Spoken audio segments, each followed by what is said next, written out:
Here we go. Welcome to the Transform with Travel podcast, where we share stories of personal transformation and life lessons through our experiences of traveling and exploring the world. Travel is the ultimate accelerator for personal growth, and it can be the root catalyst for the pivots and plot twists we make in our lives. I'm your host, Kelly Tolliday, and it's my mission to inspire you to live life to its fullest, travel with an open mind and heart, and let the world show you a new perspective. I'm so grateful you're here with us today, so let's dive right in. Happy exploring. Welcome to the Transform with Travel podcast. I am sitting here with Madison Bailey Mengueme, and Madison and I have known each other our entire lives. We've gone to the same elementary school. We went all the way through the same high school. We worked together in the same office. And now it's just been so amazing to see you grow and your family grow and all the amazing things that you've done in your life. So thank you so much for joining. Thank you. And so for those listening, Madison has been a huge traveler her entire life. And you have done sustainability work all over the world. It's something that I remember at a very early age being like, wow, this is really cool. I didn't even know that was an option to grow up and have those programs available to you and do what you've done. So Madison has done sustainability work in the DR with 7 Elements, and you've studied abroad in Seville, Spain, while providing health education to teens with the Red Cross. And while getting her master's from the University of Notre Dame, she implemented a mosquito prevention program in the Amazon jungle of Peru. Definitely want to hear more about that. Mm-hmm. And most recently, she was in the Peace Corps in Cameroon while working as a health volunteer. It was there that she met her husband, who now lives with her in South Florida, along with their 2-year-old son. And currently, Madison is the co-founder of Popalicious Popcorn, a small popcorn business in Pompano Beach. And she also provides e-commerce marketing for a beauty ingredient supplier. You have your hands in so many different things. Very multi-passionate. Exactly. And recently, she graduated with her Ayurvedic health counselor certification and is planning on moving back to Cameroon with her family within the next few years. So you just have so many different passions and you're able to execute them on so many different levels. So I'm excited to hear all about it. Yeah. So I'd love for you to just give a little bit more background. What first sparked you to be interested in travel? Was it something that you grew up with? Is it something that you came across later in life? And how you've been able to merge your passions of sustainability and health education with your passion for traveling? Yeah, so my passion for traveling really started with my mom. From an early age, she was traveling with us. She would bring us on her business trips. We would do summer vacation, 2-week-long road trips around the U.S. And then as we got a little bit older, she started taking us out of the United States. We would visit Europe. We would visit South America. We visited Asia. But I would say my love for travel really started with my trip to the Dominican Republic. It was a trip that I didn't want to go on. I had just broken up with my boyfriend. I was 17 at the time, and I just wanted to hang out at home. And my mom was like, no, you need to go and broaden your horizons, go do something. So she kind of forced me to go on the Dominican Republic trip, but it was the trip that really ingrained my love for travel. So was this trip like a spring break trip? What came about? How did you get involved with the DR? Yeah, so it was a 10-day summer trip. It was a program actually with Global Leadership Adventures, but we were working with a nonprofit organization called 7 Elements in the Dominican Republic. I had no idea that it was going to be a sustainability trip. I really just kind of went in blind. It was my mom who read all the paperwork. I just got on the plane and went. And it was my first time really kind of traveling by myself. I didn't know anybody who was in the group. Like I said, I had no idea what we were going to be doing. But I went, I met some lifelong friends there. That's when I first learned about sustainability and kind of got into that. It's also where I think I developed my love for health as well. So that was kind of where those two passions really merged.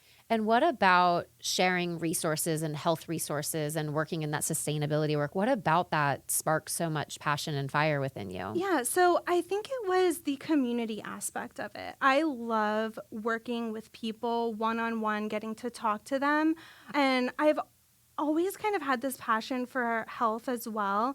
And so working in the Dominican Republic, I was doing health surveys and just really getting to know the village that I was working with and building those relationships, building that community. And I just loved it so much. Yeah, it's like you really got to be a part of their community. Exactly. And being able to see the direct impact of something so simple as clean water or hygiene or Exactly. sex education or all the things that you were able to be able to impart for these people and change their lives on a one-to-one basis is so powerful. Yeah.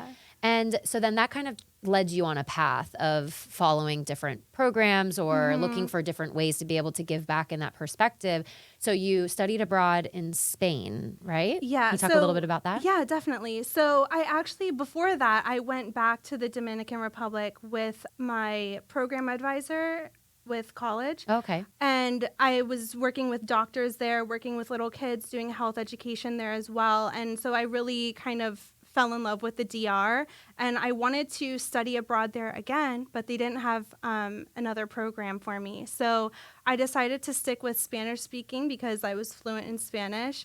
And so I went to Seville. I was majoring in public health and Spanish at the time. So when I went to Seville, a lot of my coursework was in health, and it was all in Spanish, which was kind of crazy for me because I didn't know a lot of the technical language. And it's kind of like different vernacular and different, the way that they speak is differently. Yeah, it was very different. So it took a little bit of getting used to. But while I was in Seville, I lived with a host family. I love my host mom. I still keep in touch with her to this day. But part of that study abroad experience was also to do a summer internship. And that's where I interned with the Red Cross, and I started doing health education for teens in Spain, mainly focused around sex education and drugs. Wow. And it really seems like these experiences that you've had working in the DR closely with the community, working in Seville closely with the community, and later down the track doing mosquito prevention programs in the Amazon, it feels like your travel experiences are very different to a lot of the travel experiences that a lot of people have growing up, whether it's going to resorts or going to the fancy hotels, which I'm sure you were able to experience with your mom on business trips, but really inserting yourself in rural or remote or a little bit of like destitute communities and cementing yourselves in those. Those are not experiences that a lot of people are seeking. And you were able to do that. I think that says a lot about you and your character and wanting to travel and really impact while you travel. And so you were doing your master's in, what were you doing your master's in actually? So I was getting my master's in global health. Okay, great. And so while you're doing your master's in global health, you were there at Notre Dame. And was it part of the program that led you to do a mosquito prevention program? Yeah, so part of the program was we had to do our capstone project, which was like our thesis in a different country because it was global health. Okay. And since I was fluent in Spanish, I wanted to go to a Spanish-speaking country. And my advisor pitched a project about a mosquito prevention program in Iquitos, Peru, which is in the Amazon jungle. Okay. So I kind of grabbed a hold of that and really went at it full force.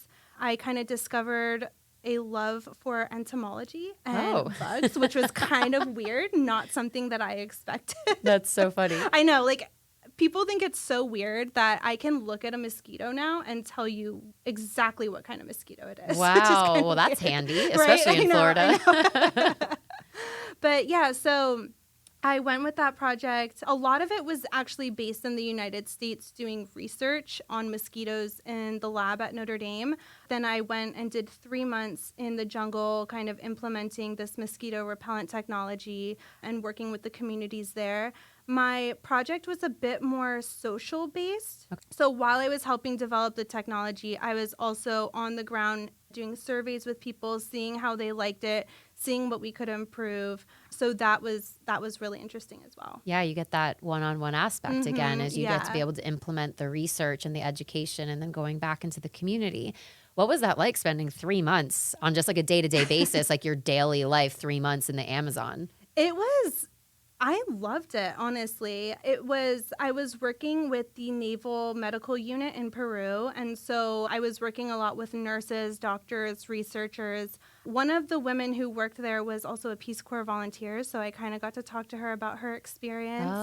But yeah, I was working a lot, honestly. I didn't have a lot of time to do a lot of like touristy things, but honestly, that was my favorite part because I felt like I got to build. Like I said, I love building relationships with people. So I got to build relationships with the people that I was working with, along with the community that I was working in, because I was I was interviewing them and like surveying them probably once every 3 weeks, just going in, checking in on them, seeing how everything was working. And so I got to really know the community that I was working in as well. Yeah, incredible. And where you were staying, what was like the accommodation like? Were you at a hotel? Were you in an apartment? Like, what was that like for listeners being like, I wonder what that's like to go do a volunteer program or go do some sort of like research program? Yeah, so Notre Dame set me up in an apartment. It was one of the nicer apartments in the area for sure, but it was right on the Amazon River. Like in the morning, I could go out on my balcony and see it, which was beautiful. Wow. And I was in more of a touristy area of town, so I got to meet a lot of expats and people traveling there to do ayahuasca, which is a big part of Amazonian culture, especially in Peru. So that was pretty cool. I got to meet people from all over the world. Yeah, I'm sure. It's like a part of their tourism now, It as really people is. going in. Yeah. That's a whole nother topic. Yeah. And so you met someone who had been in the Peace Corps. Was that your first foray into thinking I want to join the Peace Corps? Or were you already interested and then her experience kind of cemented that you wanted to do it? Yeah, so I had heard of the Peace Corps before. When I was working in the Dominican Republic, we helped a Peace Corps volunteer with his project building stoves for the community that he was working in. So that was kind of my first introduction to the Peace Corps. And then I decided I would I kind of wanted to do it. Wasn't really sure yet, but then it's like the universe just kept throwing it at me. And so when I met the woman in my program who was in the Peace Corps and she told me about her experience, I was like, okay, like I have to do this. So that's amazing. So you decide I'm going to do the Peace Corps. What's that process for someone listening who thinks that's really cool and they're maybe interested in it as well? What's the application process like? What's the onboarding process like? Yeah, so the application process is really easy. You fill out your application online on the Peace Corps website, and you usually hear back within about a week with an interview. Throughout the application process, you can choose. They give you like your 3 top choices of what type of work you want to do and then what countries. I'm not really sure if they really listened to it because I did not get any of my top 3 choices. But it worked out for you. It did work out for me. But yeah, so you apply and then about a week later, you will get an interview. They give you the questions for the interview ahead of time so you can prepare. And then I've heard of some people getting offered a spot right after the interview, but for me, it took about a week to hear back if they were going to accept me into the program or not. I had originally applied for a position, a health volunteer position in Peru because I thought, that's where I had been working. I knew the culture. I spoke Spanish. And they came back to me and said, no, we want you to go to Cameroon. And I didn't know where Cameroon was. I was going to say. I knew nothing about it. I didn't know it was in Africa even. I thought it was like some little island somewhere. So I had to do my research. And when they tell you where they want you to go, you have a very short window to decide if you want to take it. It's like 24 to 48 hours or something. So you have to tell them your decision really quickly. Wow, I didn't know it was that fast. Yeah, it's very, very fast. So yeah, they invited me to go to Cameroon. I had no idea where it was, did some research. I was like, I don't know about this. They speak French. I don't speak French. I've never particularly wanted to live in Africa before, but I figured the Peace Corps was something that I wanted to do for a while. And if this was the way that it was going to present itself to me, I was just going to do it. So I didn't even wait the full 24 hours. I don't even think I talked to my parents about it before I accepted. I just sent the email, said I wanted to do it, and we went from there. Wow. So, And so when you decided, okay, I'm going to go to Cameroon, I'm going to do this Peace Corps thing, how long was you're supposed to be there for 2 years or 3 years? 2 years and 3 months. Okay. And so what was that like for you to go to your parents and say, okay, I've accepted this position, this is where I'm going? What was that conversation like for you? So my parents had known for a while that I was thinking about doing the Peace Corps, so it didn't come completely as a surprise for them. But when they heard that I was going to Cameroon, they were a little bit nervous. My dad didn't know where Cameroon was either, so he had to do some research. But my mom was like, are you sure? Is it safe? Because, in the news we hear a lot about how unsafe African countries can be.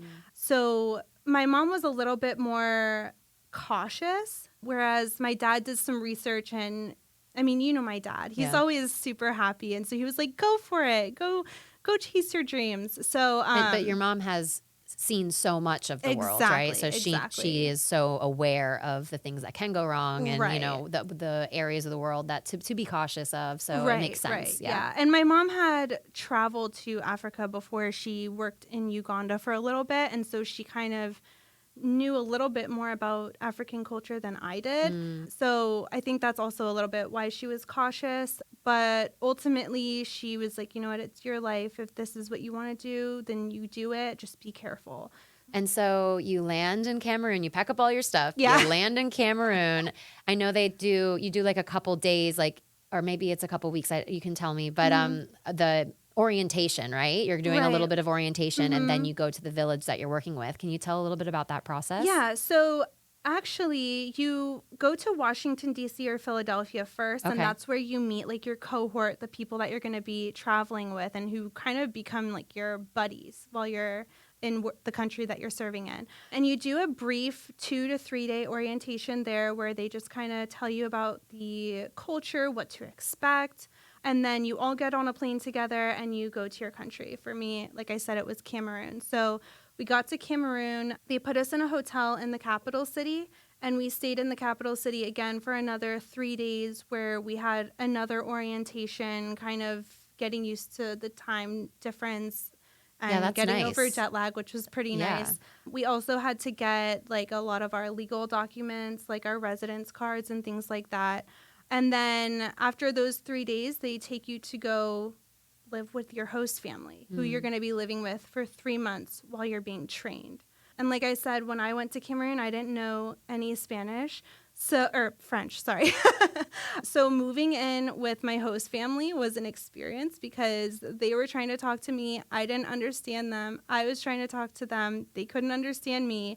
But I mean, we lived with them for 3 months, so I did learn the language. And during the training for Peace Corps, you are intensively trained in language. Like I would say language training comprises like 4 to 5 hours of every day of training. And you're in training for about 8 to 9 hours a day. So it's those first 3 months are really, really, really intense, but they really set you up for when you move to your village, because once you move to your village, you're really on your own. So, and that's so, like, I would never think Peace Corps and language immersion, but that would make so much sense. And how cool that you did get forced to go to another country where you're trilingual, like you know, that's amazing. Yeah.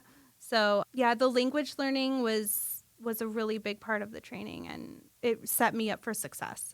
So you spent a couple months with your host family getting trained, doing your language immersion, and then you say you get sent to another village to do work on your own, or were you in a team? What did that look like? Yeah, so throughout training, you're kind of being set up for where you're going to serve later on in your village, where you're going to live. 6 weeks into training, you get to do a site visit where you go and you visit a volunteer who has already been working at their site, their village, for about a year. And they say that kind of gives you an indication of where you will be serving. That did not apply for me. I served in a completely different region. But the site visit was very eye-opening because up until that point with Peace Corps, it had kind of been a little bit more luxurious than what it was going to be like at site. Like we were traveling in coach buses. Even just to get to our site visit, they put us on a train with the sleeper cars, which was really nice because we had our own beds and everything. But once we got to the village where we were visiting for our site visit, it was a completely different ball game. Like I remember getting off the train and the girl who I was visiting was like, okay, we're all going to get in this car. And there were like 12 of us, and they just slammed us all with our luggage into this tiny little car that was like supposed to seat only 5 people. Oh my gosh. And it was so one of you dusty. On the roof, just like holding on. I know, seriously.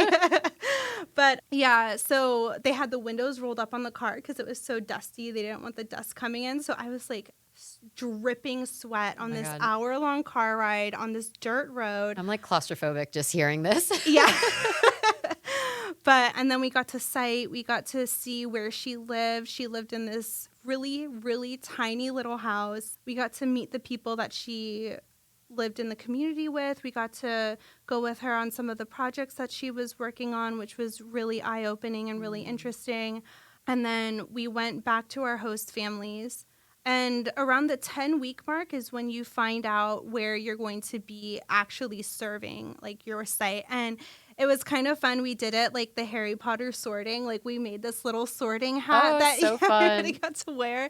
And then we announced where everybody was going. And my site was called Bangaran in the west region of Cameroon. And Peace Corps, once you go to your site, you're really on your own. Like, Peace Corps kind of like brushes their hands of you almost. And I remember trying to get to my site. I had no idea how to get there. And I had to kind of figure that out on my own.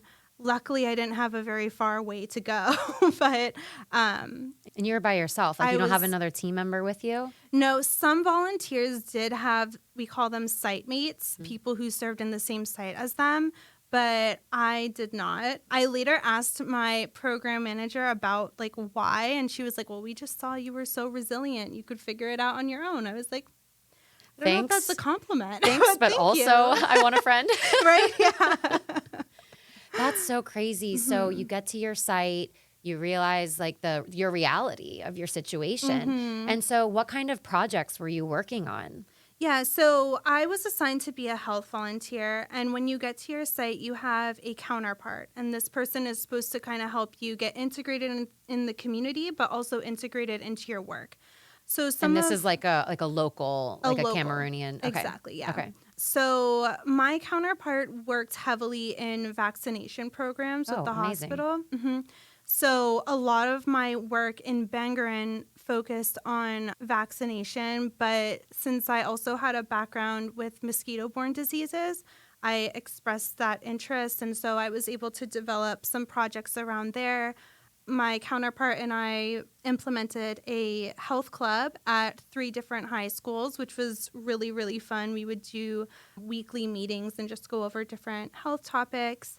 I also started this program with A2 Empowerment. It's an NGO that's based in Cameroon. But basically what it does is it's like specifically for girls. You find girls in high school who are doing really well in high school, but their parents can't afford to keep sending them to school. And so it's a scholarship program. You pay for their tuition, but then they also join this program where they learn about leadership, health, things like that. So I was doing a little bit of that as well. Wow. I mean, it's like I've known you my whole life, and just to hear the amount of impact that you've had on this community.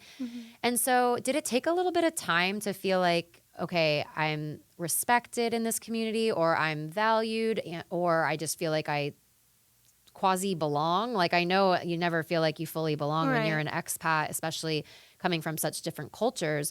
But how long was that process of assimilation, if you ever did feel like you assimilated? Yeah, so in Bangaran, I would say it took me about 8 months to feel like I was respected as like a community member. Yeah, it was a long road getting there because for a really long time, people just looked at me as the American and expected things from me just from like what they saw on TV and what they heard about, Americans. So it took a long time to kind of establish boundaries, establish expectations. But once I got to know people and I went out in the community and just really like ingrained myself there, people started developing more respect for me and treating me as an equal. And was there any points where you hit a low and you were like, I just want to go home, or the homesickness, or just like the level of quality of what you're expecting in terms of just like basic needs being met? Like, what was that like for you? Definitely. I would say it hit me almost right away once I got to Bangaran and I saw my house and I was like, whoa, like this is real. I didn't have a toilet. I didn't have anywhere to cook food. The electricity was out when I got there and it stayed out for 3 months. Oh my gosh. So what do you do? So it was a huge wake up call. Luckily, I had packed a lot of like solar panels to charge my phone and things like that. But like, I don't have anywhere to cook, but at least I can charge my phone. Yeah, right, I know.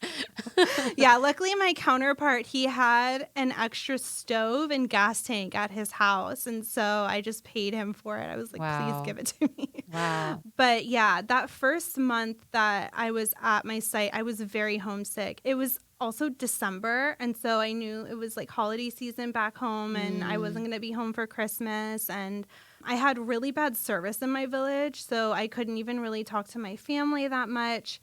And I didn't know anybody in my village yet. And I will say my counterpart did a lot to make me feel included. Like he would invite me out to the bar with his friends. He would ask me to hang out with him and his friends anytime they were doing something. But that first month at my village was really, really hard and I was homesick. And for Christmas, I ended up going to visit one of my friends because I was like, I can't be here by myself. Yeah, that's tough. And what kind of mindset helped you overcome that homesickness and overcome just that barrier of this is so different to anything I'm used to, the way that you're living, the isolation in some aspects? It really takes a level of resilience, like your Peace Corps manager said that you had. What kind of mindset helped you push past that? Honestly, it was the mindset of I've kind of done this before. Going into it, I knew it was going to be a little bit hard. And they tell you throughout training that the first 3 months at site are really, really hard. And I knew that, there was going to be a light at the end of the tunnel. So I was like, you know what? I just have to power through this. I just have to keep pushing along, keep learning the language, keep putting myself out there, meeting new people, and eventually I'm going to make friends. Eventually, people are going to look at me and know who I am. Eventually, I'm going to start feeling comfortable. I will say, though, too, that kind of making my house my own also helped a lot. Like putting my own decorations up, doing just like some personal shopping for things that I knew were going to make me feel at home really helped me feel more comfortable in the house that I was living in. Yeah, that's a really good tip for anyone staying long-term somewhere is make it your own. And so you did eventually make friends, and you made one friend in particular that changed your life. Can you talk a little bit about your experience of meeting your now husband? Yeah, so it was actually really funny. My husband didn't live in the village that I was working in. I was actually traveling to the capital city to pick my mom up from the airport, and I had to take this 8-hour-long bus ride, and my now husband, was in line behind me at the ticket counter for this bus trip. And I remember thinking, oh my God, this man better not talk to me. Like, I don't want to talk to this person, because that's kind of what men do in Cameroon is like, they like set their eyes on a target and they're persistent. They won't leave you alone. And I was like, I just want to sleep on this bus ride. I'm tired. I don't want anyone to talk to me. But my husband was in line behind me. He told the ticket lady to put our seats next to each other. And I kept looking at her. I was like, don't do it. Don't do it. But he was like, no, please do it. And she ended up doing it. And then I was like so annoyed and frustrated that I just left the ticket counter. I didn't even get my change back. So my husband brought my change back for me, and we started talking. He ended up buying me a soda and an egg sandwich, which I thought was kind of nice. Very romantic. Right, yeah. I mean, first of all, that would just never fly in the U.S. Like a woman saying like, please don't sit me next to this man. And then the person's like, well, here we go. Like, this is so crazy. So he buys you the egg sandwich, and then we just start talking, and he starts telling me about his job, his family. I was being pretty conservative with the information that I was giving him about myself. Absolutely. But he was like an open book, which surprised me. He told me about like his whole life in that 30-minute time frame that we were waiting to get on the bus. And then it was time to get on the bus, and we got on and we sat down, and he asked me, can I hold your hand? And I was like thinking about it, and I was like, if I say no, is he going to be persistent? So I was like, fine, whatever. Yeah, you can hold my hand. So we ended up holding hands the entire bus ride. He was like showing me music that he was listening to, and we were sharing earbuds. They weren't AirPods, headphones. Yes. We forgot what headphones are. Yeah, and then at every stop along the way, he would buy me a snack, which I thought was really cute. Mm. And we just talked the entire bus ride, 8 hours. And he was asking me things that I like to do, and I was telling him that I really love swimming, and I hadn't found a place to go swimming yet. And so when we finally got to the capital city, he was like, I'm taking you to a pool. I know where a pool is. So he took me to this pool. We ended up spending the entire afternoon like swimming and just like relaxing. And I felt so comfortable with him. And it was so weird because we had literally just met that morning, but I just felt so comfortable with him. And so when he took me home at the end of the day, I was like, I want to stay in touch with this person. So I sent him a text and I was like, we need to meet up tomorrow again. Let's like go and do something. So we ended up going back to the pool the next day. He took me to go get some fried fish, like street food in Cameroon, which is really good. And then that afternoon, we had to go pick my mom up from the airport. And I wanted him to go with me because I had never been to the airport by myself. So he went with me, and my mom met him. Oh my gosh. I can just imagine your mom's face right now. I know. She was who's like, this person? who is this? And I was like, oh, it's just a friend I met yesterday.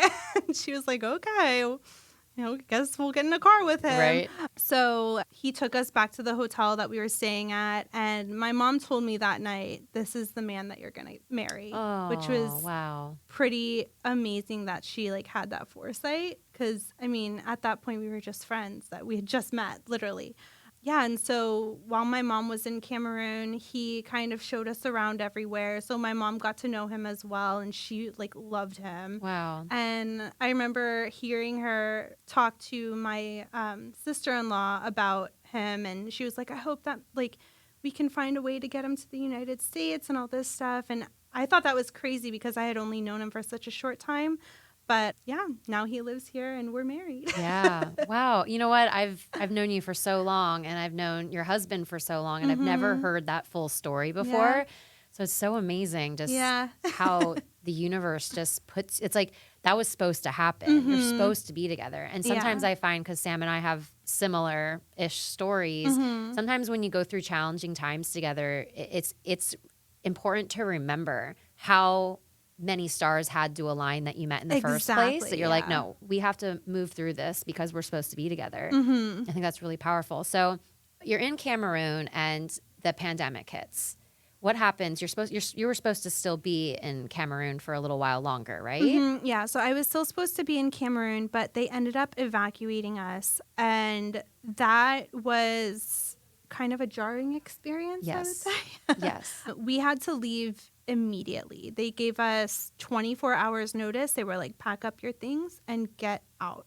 Wow. And they put us on planes. We had to go to Ethiopia first and then flew back to the United States. And so you had to say goodbye to your partner at the time. And it happened so fast. Like, I didn't even really have time to say goodbye to people in my village because I had a 16-hour trip ahead of me. I had to get to the capital. Yeah. So I said like very brief goodbyes to everybody, which was really sad. And then I didn't even really get to see my husband before I left. So because he was working in a different city at the time. So we left with, we knew we had applied for the fiancé visa. So we knew he was eventually coming to the United States. So you're already in the process of getting him over. Okay. Yeah. And so you come back home after living in Cameroon in your little house in your little village. What was that like for you coming home? And oftentimes I talk to people about culture shock, and people are like, it actually wasn't the culture shock of being in the other country. It was the culture shock coming back home. And so can you explain a little bit about your experience of coming back home and just reacclimating to American culture? Yeah. So coming back home was a really difficult process for me. I wasn't used to having so many luxuries, number one, and it almost kind of made me angry how much people took advantage of those things and just had I noticed that a lot of people didn't respect the things that they had, which was really, really frustrating for me because I had lived with so much less for almost 3 years. Yeah. But also it was difficult because in Cameroon, there's a huge community aspect people would come by your house all hours of the day. For me, I was always with somebody when I was in Cameroon. I was very rarely in my house by myself unless I was sleeping. So coming home and not having that community aspect, all of my friends that I had when I came home had moved away. So I didn't really have friends living in South Florida anymore.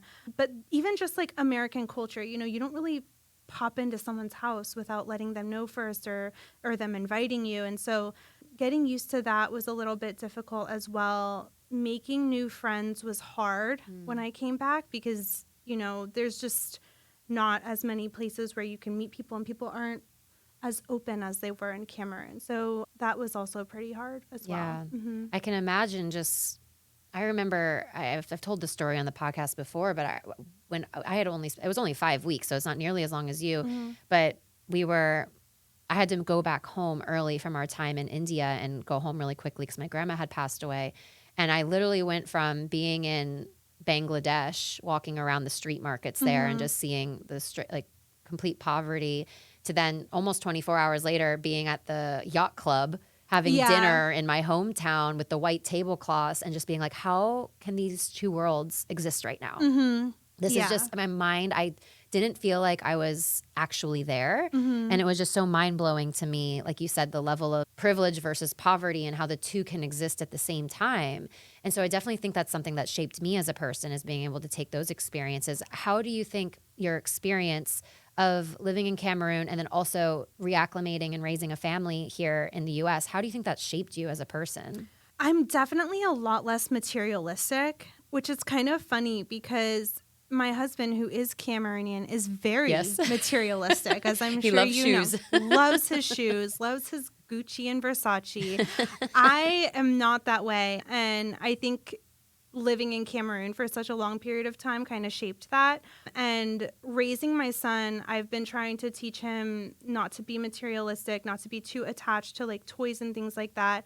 I try to get my son out in nature as often as possible, but I also try to teach him to be resourceful. Like, I remember in Cameroon, the kids would find really anything on the ground to play with, and they would turn it into a toy. Like, they would take little rocks and take little sticks and push them along the ground, pretending that they were cars. And so last weekend, I showed that to my son, and he loved it. We played that way for like an hour, which I thought was so cute.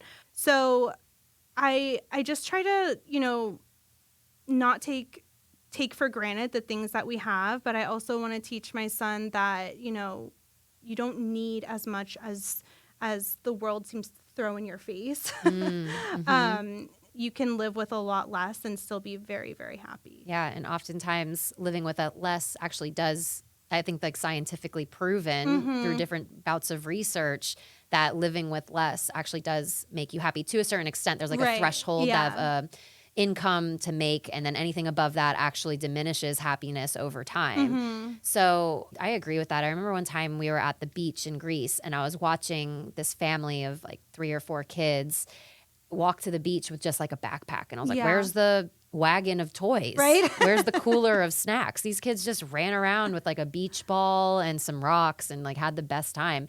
And it's something that I definitely took home with me. Like they don't need all the things. They could have fun with a bucket and a shovel, and that's it. They could have fun.